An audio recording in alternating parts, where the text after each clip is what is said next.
Hey guys, Mr. Happy here, and today we're going to be going over the Warrior changes that were announced on the official forums for patch 2.1.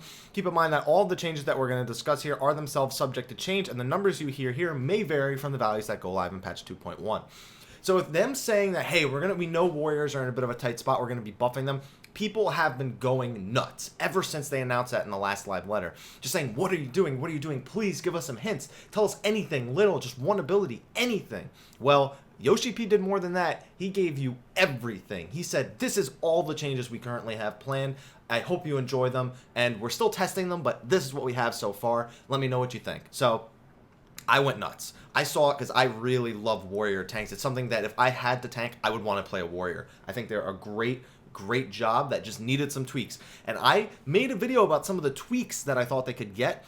They went way past anything that I thought they would do. I could not even imagine some of the things that they did here. But you know what? Enough of that. Let's actually talk about the changes. So the first one, not the most epic change, but it's a nice gesture. Brutal Swing was changed from a 20-second cooldown, changed from a 30-second cooldown to a 20-second cooldown. Now, comparatively, let's compare it to Shield Bash.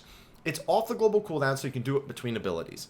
It sits on a 20-second cooldown, and it's got a 5-second stun.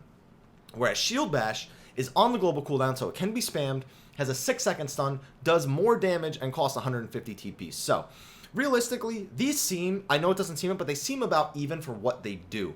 A Warrior seems more like with a 20-second cooldown that they could solo stun important moves that bosses do. For example, you can solo stun Chimera's Ram Voice with that. You can solo stun Ifrit's Eruptions in the final phase with that.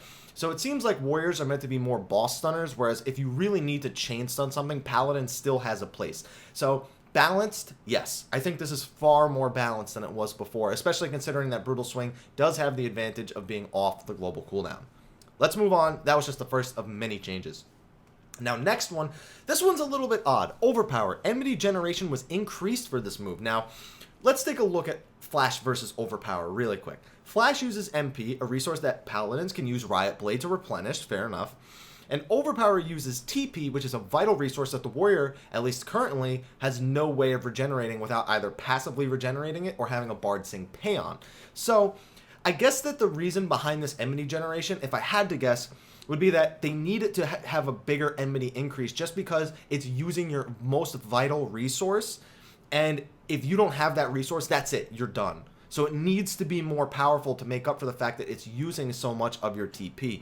So that way you're not forced to spend all of it and be burned out by the time the AoE phase is done in a fight. They also made some other changes that will greatly enhance this, in my opinion, but that seems to be the reason directly for Overpower, especially even at the lower levels, because keep in mind, they did break down the changes between Marauder and Warrior, and these are technically considered Marauder changes since they aren't Warrior-specific abilities, but it's really the Marauder, and it's really the Warrior that's going to have to worry about that at level 50, so that's all I'm assuming for this. So it seems like it's just like you won't have to use it as much to keep enmity on a group of mobs, and that you will actually be able to use your single target rotations more effectively in AoE situations. So, which is pretty important when you consider Wrath stacks, considering that you could be like, oh, well, you know, I would love to generate some Wrath stacks and use Steel Cyclone, but I can't because I have to spam Overpower. Well, that seems like it might be less of a problem now, but we'll see. Let's go over the rest of the changes. Now, the next two changes are to Storm's Eye and Storm's Path,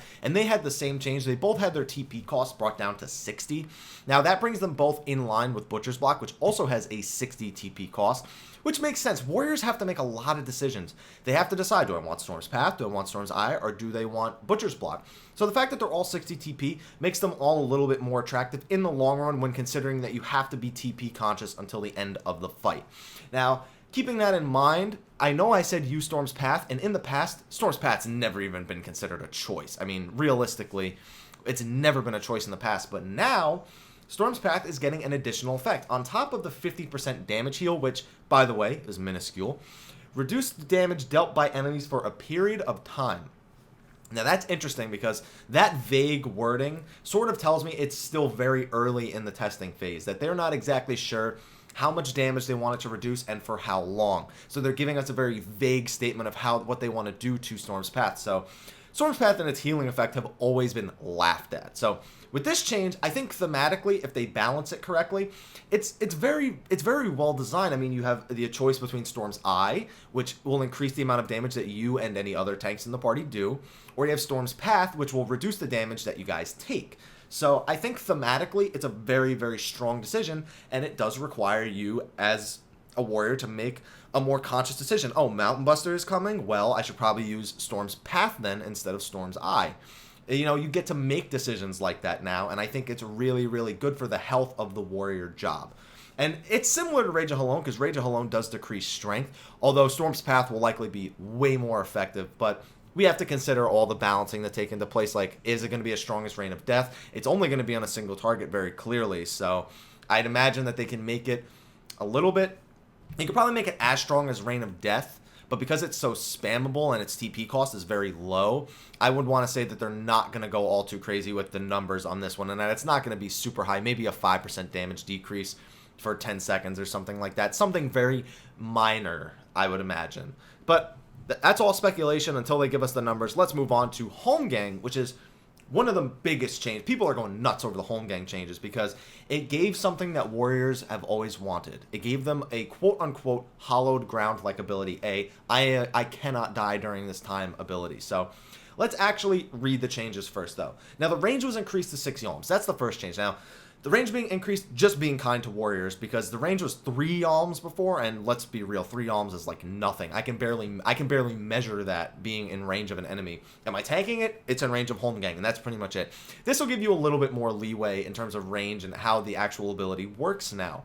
So the skill now also pulls enemies towards you, and I'm going to interrupt the video I have playing in the background here. This is actually a video. This is actually not a video. This is a screenshot of what the animation looks like now, and now lashes out a chain at the enemy and, yeah, pulls them towards you. You pull a scorpion, get over here kind of thing, and then it locks them in place like it did before. So that hasn't changed. It still locks them in place, but it does the whole pulling thing, which is good because now the range was increased. So you can actually do something that you couldn't do before. Holmgang had a problem before where if you did Holmgang as an enemy was running away from you, for example, the second boss of Wanderer's Palace, there were times where he would walk out of range of your actual abilities while you were Holmgang, so you and the boss were useless for 6 seconds.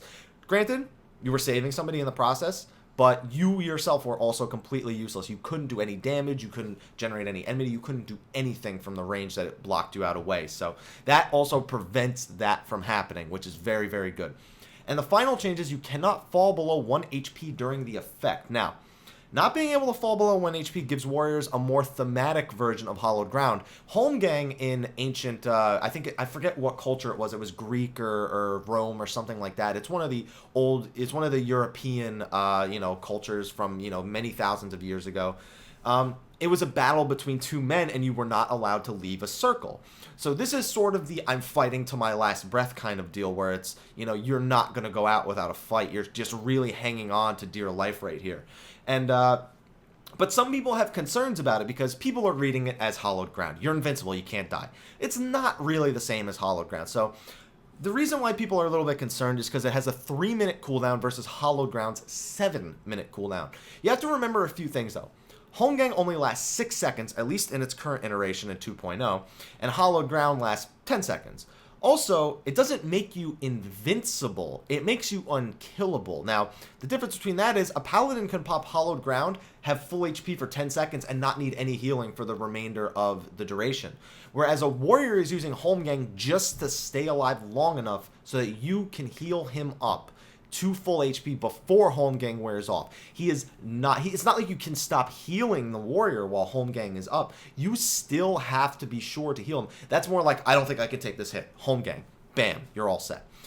It's not as good as Hallowed Ground, and that's why it's okay that it sits on a 3-minute cooldown, because it's not as abusable as Hallowed. If Hallowed Ground was on a 3-minute cooldown, Paladins would just pop it. They would just be like, I know this phase is a little bit harder, and then I know I won't need it again for another 3 minutes, so I'll pop Hallowed Ground now. Holmgang, you can do that, but it's not as effective if you do that, just because it's only effective when you know you're about to die. Like, you're like, oh, okay, I'm definitely going to die right now if I don't use it, or just in case I'm going to die because I'm going to take a big hit. you can't just use it because you're like, okay, I don't want you guys to have to heal me for a little while. So it has different uses, and overall, I still think Hallowed Ground is the stronger of the abilities. It's just on a longer cooldown. Now, let's look at the next ability. Now, this is a big change, and this actually conquers a problem that I had with the Warrior, and it's Vengeance. The skill also reduces the damage taken by 30%. Now, before I give my own opinions about that, let's compare it to Rampart and Sentinel. Rampart is a 20% reduction for 20 seconds on a 90-second cooldown. Sentinel is a 40% reduction for 10 seconds on a 3-minute cooldown. Vengeance is 30% damage reduction for 15 seconds on a 2-minute cooldown. It seems like it falls pretty much right in the middle of the two for effectiveness. So everything is right in between the two. So it handles a problem that I had with Warriors prior. And some of you who have watched my stream may have heard me say this. Paladins, all of their damage reduction scales with how much damage they actually take. Now, what do I mean by that? I mean that the harder a boss hits, the more damage you're reducing with things like Rampart and Sentinel. The more damage you're reducing every time you block an attack, every time you parry an attack. Now, currently, in 2.0, Warriors have only one thing that scales with how hard their enemy hits, and that is their parry. That is literally the only thing that scales with how hard the enemy hits, and that's if you parry. Vengeance gives them an ability that scales with how hard the enemy hits. So if the harder an enemy hits, technically the more damage Vengeance is reducing. And that was a big problem I had with Warriors, is that something that scales with the strength of your opponent will always scale better than something that scales with your own gear and skill. Just because it's more reliable. And something like Vengeance is more reliable. So I think this was a great change. It was something I didn't see coming. I didn't see them going that way with Warrior, where they were like, okay, we want you to scale with the enemy as well. I didn't see them doing that, but I'm not complaining that they are, because it's extremely useful that they are doing something like that. So that's all I'm going to say about Vengeance. It still generates rat stacks. It still has the counterattack aspect, so they just made that skill extremely awesome. Way more awesome than I thought they were going to make it. And that number could still get tuned down, but we will see. That's all I'll really say. Now, next, this change seems kind of lacking when compared to the last couple of changes. Mercy Stroke's cooldown is being brought down to 40 seconds. Now, I'm assuming this means enhanced Mercy Stroke, since previously it was the enhanced version that made Mercy Stroke have a 60-second cooldown, but that does increase the frequency and the frequency at which you can attempt to get the heal and do more damage. It allows you to do more damage because you can do it more frequently. So I would still like to see the healing. I would have given up that 20 seconds off for a more consistent heal, something that maybe puts a debuff on them, that if they die in the next 5 seconds you get the heal. I would have traded off, but I'll take it. If you're going to give me that minus 20 seconds, I will gladly take it and use Mercy Stroke 20 seconds more often every fight. Now, next is Thrill of Battle. This was the last quote-unquote Marauder change that they did, since they did break it down into Marauder and Warrior, as I said before. And the duration was extended to 20 seconds, from 10 seconds, mind you. Now, the big one-time heal is unaffected. That's fine, because the big one-time heal didn't need... If they were going to do anything to that, they could have nerfed it. But it didn't need a nerf, and it didn't need a buff. The heal itself was good. It felt good. Now, the one thing that I didn't like is that 10 seconds of buffed HP didn't feel like enough time. Now, 20 seconds may be overkill, but just imagine you now have an extra 10 seconds of buffed HP, which means so long as you are topped off, you should be able to survive those big hits for a longer period of time.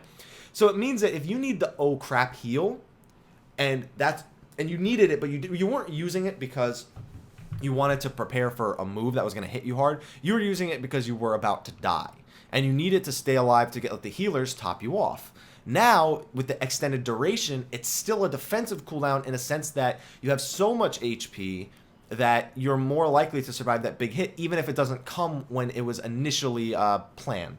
In all, it's not a huge buff, but at the same time, it's a pretty big buff. So if that makes sense, trust me, people are going to be thrilled that Thrill of Battle... I actually didn't mean to do that on purpose, I apologize. People are going to be thrilled that Thrill of Battle has that longer duration now. I know I am.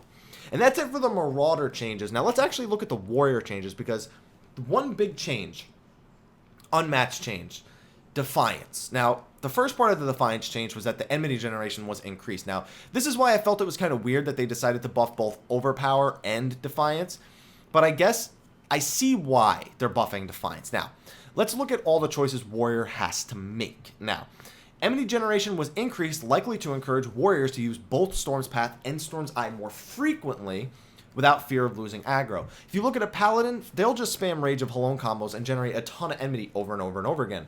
A Warrior had to consciously decide not to use their enmity generating combo. So what this does is it gives you more freedom to use those non-enmity generating combos. Now, it may make their enmity generating combos a bit too powerful, but if you're only using your enmity generating combo, you're not playing a Warrior to its maximum effectiveness. So overall, I think it was a healthy change for Warriors, just so they're not in constant fear of losing aggro just because they had to stop and do their main combo for Storm's Eye or their Storm's Path combo every once in a while. So you'll be able to use those combos far more freely. Now, the other thing that they did, they took Wrath and the healing component from it, and they made it so that Defiance gives you a flat healing buff. Now, what that means is Wrath stacks no longer have the healing part to them. There's no longer a part of Wrath where it's like, oh, for every stack you get 3% healing. That's gone. It's literally just the 2% crit chance now and the ability to use some of your other abilities. Defiance has a flat 20% healing increase now. That's insane. So now you get 25% more HP, 20% more healing, 25% reduced damage, and even more enmity gain. That is a lot. That is a big buff. And that also means that you can use your Wrath stacks as soon as you get them now. You don't need to wait like, oh, I need to hang on to Wrath until Infuriate is up again because my healers can't handle healing me when I don't have the 15% buff and I need to time Convalescence. You don't need to do all that. Just use your Wrath stacks. And trust me, when you hear what else they did, you'll want to use them more often. So, as I said with Wrath, they changed that. Inner Beast. Now, at first you might seem sad about what I'm going to say about Inner Beast, but then you'll be pretty happy in about 5 seconds after that. Healing was reduced to 100% of the damage dealt, down from 300%. So you'll no longer like crit an Inner Beast for 800 and heal for 2400 HP. That won't happen anymore. However, it grants a 20% damage reduction buff for 6 seconds after you use it. Now, the healing was reduced simply because you'll be spamming Inner Beast more now that you can just spend your Wrath stacks however often that you want to. But the 20% damage reduction seems a little bit over the top. Mainly because the rate at which Wrath stacks are obtained and able to be spent means Warriors will have this buff up a pretty great deal of the time. And the only thing a Paladin has to compare to this sort of constant damage mitigation is Shield Oath, which instead of giving you HP, gives you a flat damage reduction. Now, if you're going to compare Shield Oath to Defiance plus Inner Beast now, you have to keep all this in mind. Keep in mind, you're going to be using Inner Beast extremely often. So we're going to assume that Inner Beast is up pretty much every single time you have 5 Wrath stacks for this comparison. Defiance now has a 25% HP buff, minus 25% damage, but that's before taking Maim into account. Higher enmity multipliers than Shield Oath, since it is being buffed in its terms of enmity gain, and access to a 20% damage reduction skill every 10 or so seconds on a single target. Shield Oath now only has 20% damage reduction, 20% loss of damage, and some enmity gain. There's some off balance there to me. I mean, Paladin brings plenty of other things, but that is huge. That is just massive. You're going to be taking so much less damage, it's barely going to matter. Warriors are going to be great main boss tanks with a move like that. They are just going to be the superior main boss tank if they have all this damage reduction, all this increased healing, this extra pool of HP to keep them alive. It's so much, and I can imagine they're still going to tweak the numbers on this a little bit. They might bring Inner Beast down to like 10% or something like that, because that is a massive, massive buff. Boof? I don't know. Not going to cut this. I'm not going to say anymore. We'll see what it is when it goes live, if it stays at 20%, but we'll see. Overall, I think the healing reduction was a fair change, but the damage reduction increase just seemed over the top a little bit. Now, Steel Cyclone was given increased enmity. This was necessary. I mean, really. Even in AoE situations, no one considered using it because it meant throwing away the Wrath stacks and throwing away the increased healing for mediocre damage and mediocre enmity. I mean, don't get me wrong, the damage was okay, but not for the rate at which you could use it. This should help a bit. I mean, this is going to make it far more useful for AoE pulling with Wrath stacks and things like that. So I'm very excited for the Steel Cyclone changes. I'm going to be putting that in a far more useful spot on my action bar now. And the final change was Unchained, which the cooldown was reduced to 2 minutes. This is way bigger than it seems. The damage boost from Unchained has caused me to see crits from between 700 to 1k on Butcher's Block. So now I can do that once every extra minute per fight. It might be overkill along with the rest of the changes, but we'll see, just because it doesn't mean as much as it used to. It's just a lot of enmity and a lot of damage coming out of the Warrior, which is thematically the third time I've probably said the word thematic, now fourth. It makes sense, but at the same time, you got to remember they are a tank first and foremost. Giving them access to this kind of strength may be a little much, but who am I to say? We will see when it actually goes live. And that's all of the changes they made to Marauder and Warrior. Amazing. Overall, it looks like they did more than just tackle the problems with Warrior. They went ahead and made sure you will always want a Paladin and a Warrior. I mean, don't get me wrong, guys. A lot of people are saying, oh, Paladins are useless now. No one's going to bring them. Paladin still has a lot of great uses. I mean, Hollowed Ground, unmatched. You still can't find anything that brings you nearly the same safety that Hollowed Ground does. The blind from Flash, extremely effective. Don't get me wrong. A lot of people laugh at that, oh, Flash has a blind on it. Ooh. I've seen that blind make quite some Mountain Busters miss. So you can dodge quite a lot with that blind. It's extremely useful. And it's still a more consistent AoE experience just because you have the infinite supply of MP. So AoE tanks, Flash is still extremely, extremely good. And also, they have the effect of blocking and parrying. Still, in blocking and parrying, you block and parry a lot as a Paladin. You don't parry as a Warrior nearly as much as you block and parry as a Paladin. So I'm still happy to see that as a thing that Paladins sort of have over the Warrior. They have cover, which, if somebody is, impatient, gets enmity, or if you need to maybe cover the other tank because they're taking too much damage. That's cool. A pacification move that they haven't really gotten much use out of yet, but I can imagine they'll get some good use out of in the future. Infinite AoE potential enmity with Riot Blade. They have a strength debuff, a more spammable stun. I mean, the differences are still there, guys. The Paladin by no means is going to fall to the wayside. In my opinion, Warriors are just much more level with them now because both the Paladin and the Warrior scale with the strength of their enemies, which is just such a big, big deal when it comes to defensive cooldowns. I mean, Warrior had Berserk as a cooldown, Thrill of Battle, and Foresight. And guys, Foresight's horrible. Foresight is nowhere near comparable to Rampart or Sentinel, so they really needed something. And I'm glad that in the end they got it. And I couldn't have asked for better changes, to be honest. And they have more unique tools to actually offer the raid other than just a slashing debuff. I mean, they have the damage debuff from Storm's Path now, and they have way more damage to offer. So I still feel like certain aspects may be a little bit underwhelming. I mean, such as the healing aspect of Mercy Stroke that I spoke about. Or Fracture's TP cost is still a little bit high, but might be a little bit easier to use now. Now that they brought the TP down on Storm's Path and Storm's Eye, that might help make up for how often you use Fracture. But we'll see. I mean, Fracture's good in its current iteration. I just would have liked to have seen it be made a little bit more accessible and a little bit more useful than it already is. But alongside all these other changes, I'm very happy with the directions Warriors are moving for patch 2.1. Because let's be honest, guys, everything can't be perfect or everyone would play it, kind of like Paladin. But anyway, guys, thank you for watching. Hopefully you enjoyed this video. Hopefully you're excited for the Warrior changes, and hopefully you're, ready to try out Warrior. If you're curious about some of the Warrior abilities, I do have a Warrior guide on my channel. Be sure to go check that out. If you like this video, please like, favorite, subscribe, and share for more Final Fantasy XIV information and videos. Also, feel free to follow me on Facebook and Twitter if you have any questions you want to ask me. If you ever just want to poke me and ask me something, if you have a recommendation, I am very open to my viewer suggestions and ideas. Also, feel free to follow me on Twitch. I do stream Final Fantasy XIV as well as several other games, including Diablo 3 as of late. I will be streaming several other games as they come out, so I'm very, very excited for all this. Thank you guys so much for supporting my channel, and until next time, take care.